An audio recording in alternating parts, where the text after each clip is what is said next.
Good morning, I'm Jeff from Cricks Road, Suzuki. Just going to give you a quick run through because congratulations, you've obviously bought a new Swift, and I'm just going to run through some of the basic features with you today just to give you a bit of a refresher on what you were probably told the day that you picked the car up. So depending on the model that you get, obviously the first thing is actually getting into the car to start with. This particular Swift is our GL Special Edition, so it does have the smart key with push button start. If you've got a standard GL, it'll just be a normal key, and obviously that's fairly easy to get in. With this model and the GLX as well as our Sport, to get into the car, it has simply just got a touchpad on the door handle, and that has on both sides. Simply press the button and the car will open magically for you and you can hop inside the car.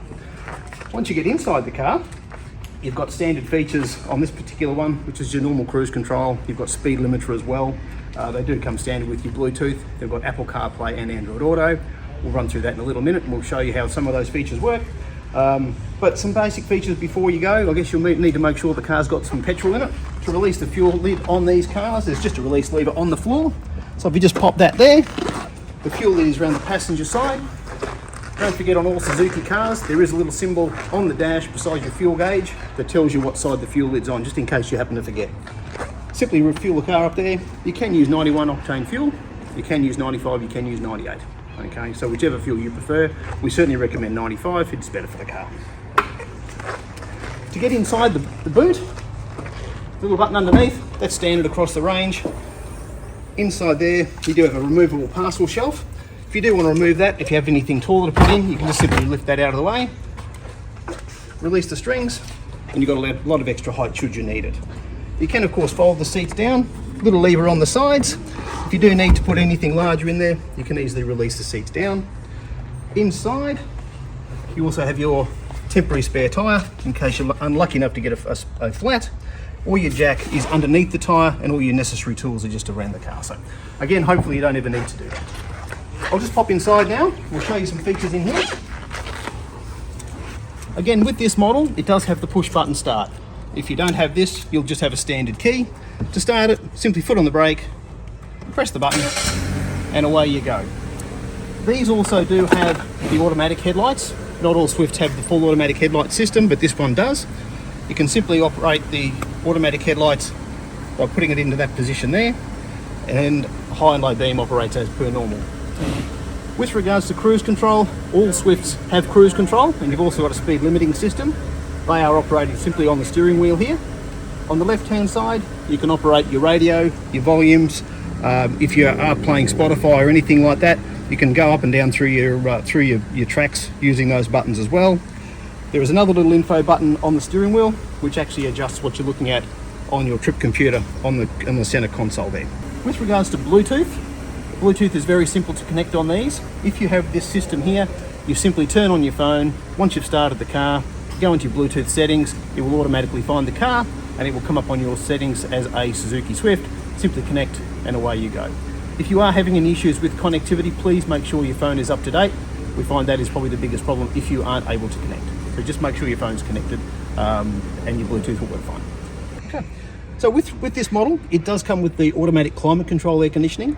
Some models have standard air conditioning, which is very easy to use.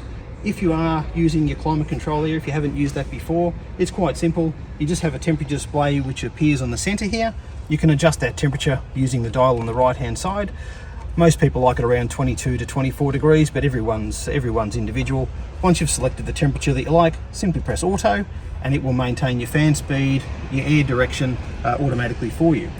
If you do want to use it manually, you can simply do that as well, just by adjusting the fan speed with the dial on the left hand side, and you can see the fan speed actually increase and decrease just by using that.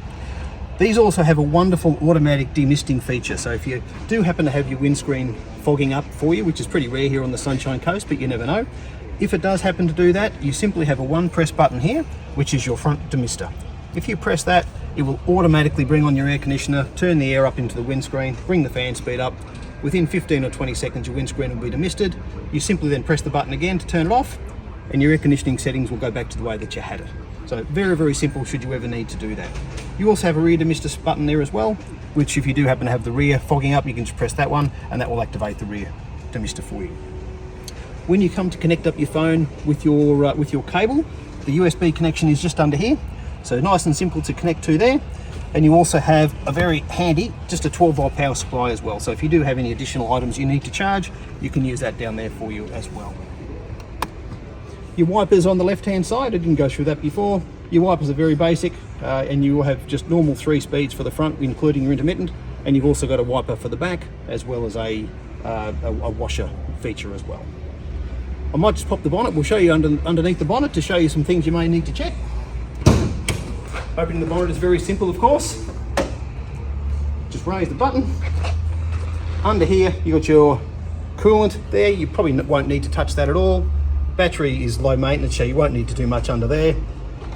Windscreen washer, that's probably the one thing that you may need to top up in between times. The service intervals on these are once a year or 15,000 kilometres, as long as it's not a turbo model. If it does have a turbo, you are looking at every 10,000 kilometres or 12 months, so you do need to bring it in a little bit more often. But in 12 months, you might need to top that up yourself. Okay. All right, guys, well, thanks for watching. Again, that was just a very brief overview of the basic features in your new Suzuki Swift. Please remember, we're always here to help. Whoever sold you the car, I'd be more than happy to help. I'm always happy to help. If you have any queries or questions, come down and see us at Wises Road, or just give us a call. We'll be happy to help.